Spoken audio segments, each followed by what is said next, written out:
देख लो उन लोगों को, उन फकीरों को, उन भिखारियों को जो आज सड़क पर यूं ही भूखे प्यासे पड़े हैं, जो बस जरा सी भीख के सहारे अपनी जिंदगी काटे जा रहे हैं, दूसरों के सामने सिर झुका रहे हैं, अपनी नाक कटा रहे हैं। जब उन लोगों को ऐसे रास्ते पर पड़ा देखते हो तो सच में क्या लगता है? तरस आता है उन पर। नहीं आना चाहिए, क्योंकि यहाँ हर कोई अपनी हालत का, अपनी किस्मत का जिम्मेदार खुद है।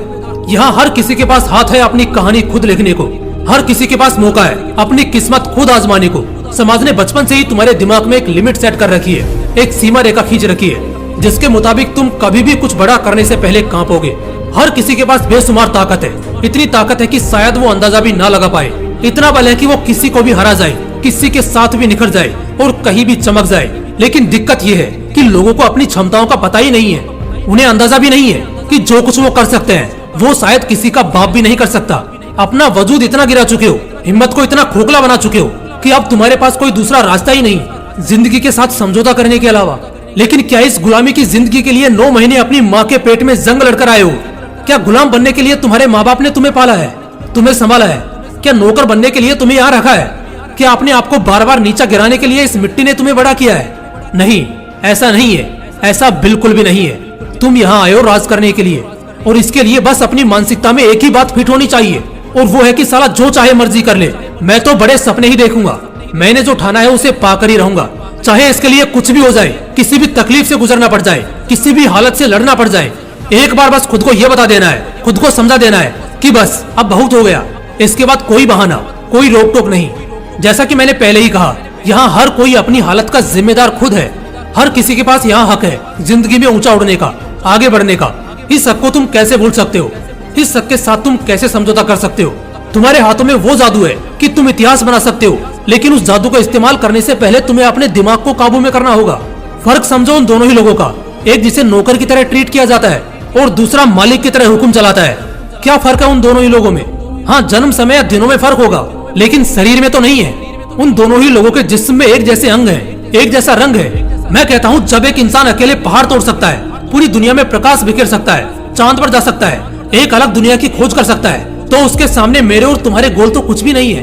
हम तो जो चाहे वो कर सकते हैं। एक बात बोलूंगा और एकदम साफ शब्दों में बोलूंगा, हर इंसान सक्सेस डिजर्व करता है, बहुत पैसा और एक अच्छी जिंदगी डिजर्व करता है, और ये उसकी किस्मत नहीं बल्कि उसकी चाहत और जिद्दी दिमाग तय करता है। अगर आज तुम्हारे हाथ मेहनत करने को नहीं रुकेंगे तो कल पैसा गिनने में भी नहीं थकेंगे, और जिंदगी के असली मजे कुछ ऐसे ही मिलेंगे। हर इंसान के पास मौका होता है अपनी कहानी खुद लिखने का। इसके लिए पैसा, किसी और के सपोर्ट या किसी और पावर की जरूरत नहीं होती।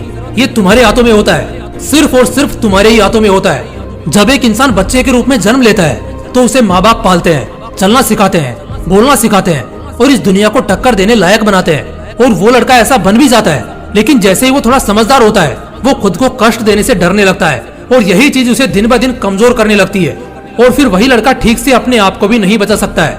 इसलिए तुमने भी महसूस किया होगा कि बचपन में कोई आराम नहीं करना पसंद करता, लेकिन जैसे ही थोड़ी जवानी चढ़ती है पता नहीं क्या हो जाता है, साला सिर्फ और सिर्फ आराम करने को ही दिल चाहता है। देखो दोस्त, इस दुनिया में बहुत से लोग आए जिनकी कहानी तुमने सुनी भी है, शायद कुछ ने देखी भी होगी, और आगे सदियों तक यही सिलसिला चलता भी रहेगा। अगर तुम भी उन्हीं लोगों में खुद को शामिल करना चाहते हो तो सिर्फ इतना ध्यान में रखो कि ऐसा करने के लिए कोई फरिश्ता आसमान से नहीं उतरेगा। यह तुम्हें और सिर्फ तुम्हें ही करना होगा। जरूरी नहीं हर कहानी सिर्फ जीत और लाजवाब बादशाह की हो। बहुत सी कहानियां आखिर में जीतती नहीं है, लेकिन वो बंदा अमर हो जाता है जो उस कहानी का हीरो होता है। अपनी कहानी खुद लिखो और अपनी कहानी के हीरो बनो। पहली बात की गलत मत करो, और अगर गलती नहीं है तो फिर किसी के बाप से भी मत डरो। दूसरी बात, मेहनत पागलों की तरह करो। जो बंदा मेहनत करता है किस्मत भी उसी का साथ देती है। तीसरी बात, किसी की परवाह मत करो। जब तक किसी की परवाह में आंसू बहाते रहोगे, सोचते रहोगे, सिर्फ और सिर्फ दर्द में रहोगे, और घंटा किसी काम में मन नहीं लगेगा और कोई काम ढंग से नहीं होगा। लेकिन अगर इग्नोर करने लग जाते हो, लोगों के पीछे नहीं बल्कि अपने सपने के पीछे पागल बनते हो, तो वो लोग भी झक मारकर तुम्हारे पीछे आएंगे, और ऐसा करके तुम्हारी कहानी और पर्सनैलिटी दोनों ही दूसरे लोगों के लिए लाजवाब हो जाएंगी। तो इसलिए अपनी कहानी खुद लिखो, पूरे हक से, अपने दम पे। इंसान को अगर एक जिंदगी मिलती है और अगर वो अपनी उस एक जिंदगी में भी काबिल नहीं बन पाता है तो उसे दोबारा इस धरती पर जन्म लेने का कोई अधिकार नहीं है। जय हिंद, वंदे मातरम।